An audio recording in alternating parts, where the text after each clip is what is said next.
नमस्कार, जय जोहार। छत्तीसगढ़ तक पर आपका स्वागत है। मैं हूं अक्षय दुबे, साथी सीजी राउंडअप शो। इसमें हम आपको बताएंगे कि छत्तीसगढ़ में आपके लिए सबसे बड़ी खबर क्या है और छत्तीसगढ़ में इस समय किस चीज़ की चर्चा हो रही है।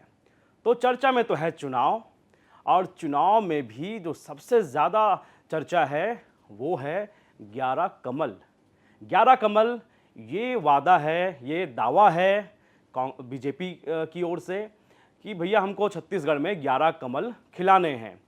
इसके लिए पूरी प्लानिंग भी कर चुके हैं तमाम जो छत्तीसगढ़ के बीजेपी के नेता हैं या फिर केंद्रीय नेतृत्व है, चाहे उसमें अमित शाह हो या फिर नरेंद्र मोदी हो। ख्वाहिश तो यही है कि 11 कमल खिलने चाहिए, क्योंकि छत्तीसगढ़ में कभी 11 कमल एक साथ तो नहीं खिले हैं।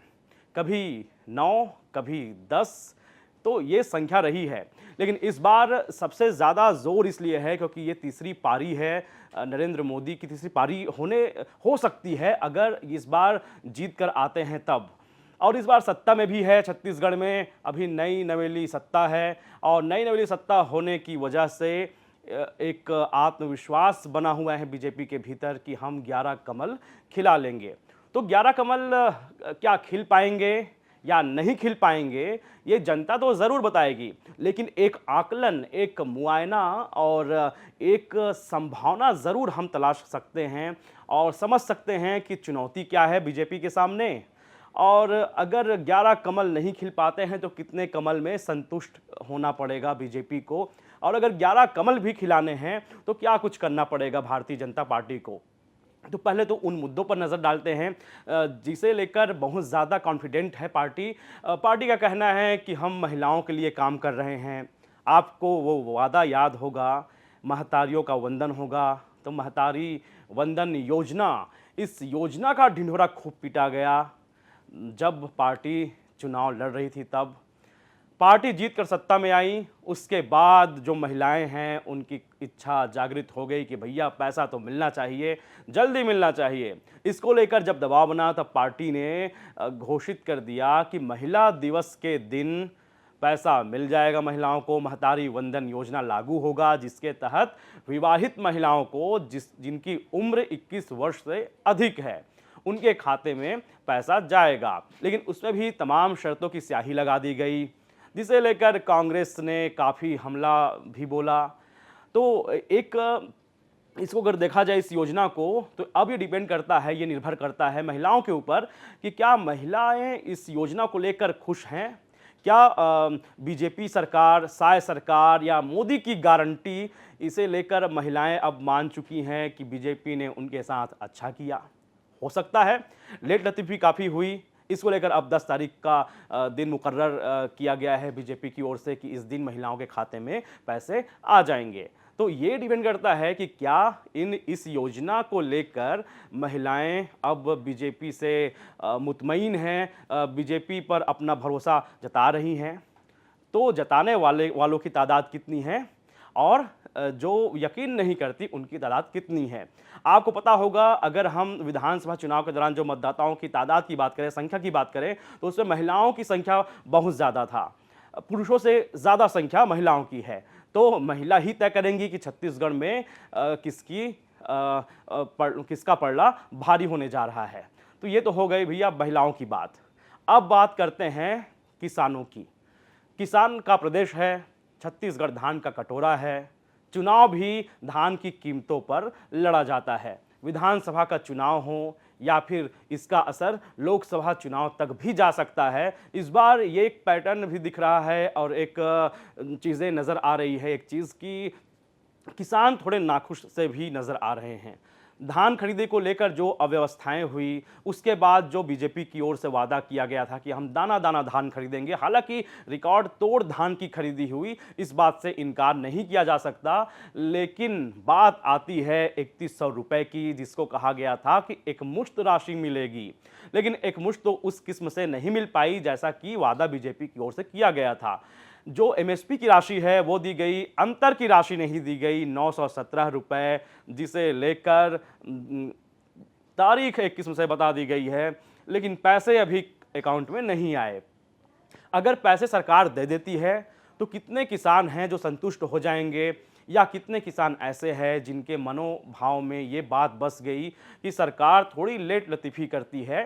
तो ये डिपेंड करता है किसानों के ऊपर और बीजेपी के ऊपर कि किसान को वो खुश कैसे करती है।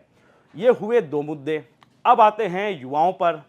युवाओं को बहुत ज़्यादा भरोसा रहा है बीजेपी के ऊपर। बात चाहे सीजीपीएससी की हो, सीजीपीएससी एक साफ सुथरे तरीके से होनी चाहिए। ये बात सीजीपीएससी की जो परीक्षाएं हैं वो साफ सुथरी तरीके से हो, इसे लेकर युवाओं के मन में बघेल सरकार के समय में एक संदेह बैठ गया था कि परीक्षाएं उस किस्म से नहीं हो जाती, जिसे जिसे बीजेपी ने भुनाया भी। ननकीराम कंवर कोर्ट तक गए। उसके बाद ओपी चौधरी जो आज वित्त मंत्री हैं, उन्होंने भी लगातार इस मसले को उछाला। पार्टी सत्ता में आई, पार्टी सत्ता में आने के बाद क्या कुछ कर रही है वो आप लोगों की नज़र के सामने है। और अब बात करते हैं रोजगार को लेकर। जो अधिकतर जो युवा हैं उनका एक ही अब लक्ष्य है कि अच्छी शिक्षा उनको मिले और हाथ में काम मिले। कमाने खाने की बात है ये। तो अभी तक तो अगर हम देखें रोजगार को लेकर, हालांकि शायद सरकार को ही बहुत कम दिन हुए हैं, फिर भी जब लोकसभा का चुनाव सामने है तो एक एक कदम, एक एक बारीक चीज़ें भी असर करती हैं उस चुनाव को लेकर, चुनाव के परिणामों को प्रभावित कर सकती हैं। तो 38,000 लगभग रोजगार की बात लगभग अभी सामने आई है, जिसमें सीधी भर्ती कर्मचारियों की होगी, जिसमें शिक्षक नियुक्ति भी है, उसमें विश्वविद्यालय और कॉलेज में भी नियुक्ति होने की बात है। और ये भी कहा गया है कि ये 1 साल के भीतर इसे पूरा किया जाएगा। तो युवा कितने अब गंभीर होकर इसको सोचते हैं और बीजेपी को किस तरीके से सहजता से या कठिनाई से उसको लेते हैं, तो ये डिपेंड करता है कि युवा कितना ज़्यादा भरोसा करते हैं बीजेपी के ऊपर। तो महिला हो, किसान हो, चाहे युवा हो, ये उसके बाद आते हैं आदिवासी बाहुल्य राज्य है। आदिवासी की बात करते हैं, तब कांग्रेस ने बहुत पहले वादा किया था, जब विधानसभा का चुनाव था उससे पहले, कि हम आदिवासियों का साथ देंगे।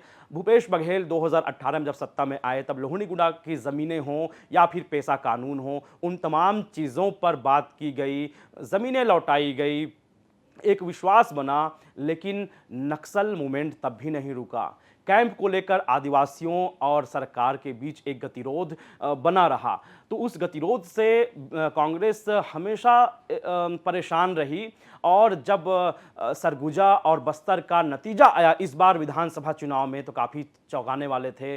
बीजेपी काफ़ी उसको भुनाने में कामयाब रही और कांग्रेस इसे लेकर काफ़ी एक झटका महसूस की। तो ये तो अब आदिवासियों के भीतर से भी फिर एक बार आवाज़ उठने लगी है। मामला हसदेव का हो, उसके बाद बात कर लेते हैं लॉ एंड ऑर्डर की, जिसे लेकर बीजेपी घिरी रही है। गृह मंत्री के इलाके में ही हत्या की कई वारदातें हो चुकी है। हालांकि सरकार का कहना है कि हम कड़ा कदम उठा रहे हैं, कार्रवाई कर रहे हैं, हमारी नज़र से कोई भी चीज़ ओझल नहीं है। तो ये तमाम फैक्टर काम करेंगे। अगर बीजेपी इसको सही तरीके से समाधान अगर देती है युवाओं के हाथों में, महिलाओं के हाथों में, किसानों के हाथों में, कर्मचारियों के हाथों में, तब उसका असर लोकसभा के चुनाव में होगा। कर्मचारियों को लेकर फिलहाल कुछ घोषणाएं ज़रूर की गई है। संविदा कर्मचारी जो मांग कर रहे थे आकस्मिक अवकाश का, उसे 18 दिन से बढ़ाकर 30 दिन करने की घोषणा की गई है। अनुकंपा नियुक्ति में भी रियायत दी गई है कि अब अनुकंपा नियुक्ति को लेकर जो एक किस्म से पाबंदी सी लगी हुई थी, उसका एक रास्ता खुलने जा रहा है। और उसके बाद कांग्रेस किस तरीके से टक्कर देती है, तो ये तमाम फैक्टर काम करेंगे।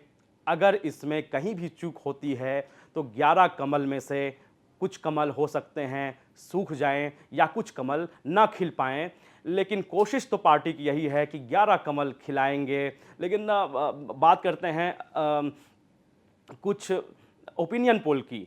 ओपिनियन पोल का बोलना यही है कि 10 सीटें बीजेपी जीत सकती है 11 में से, और 1 सीट कांग्रेस के खाते में जा सकती है।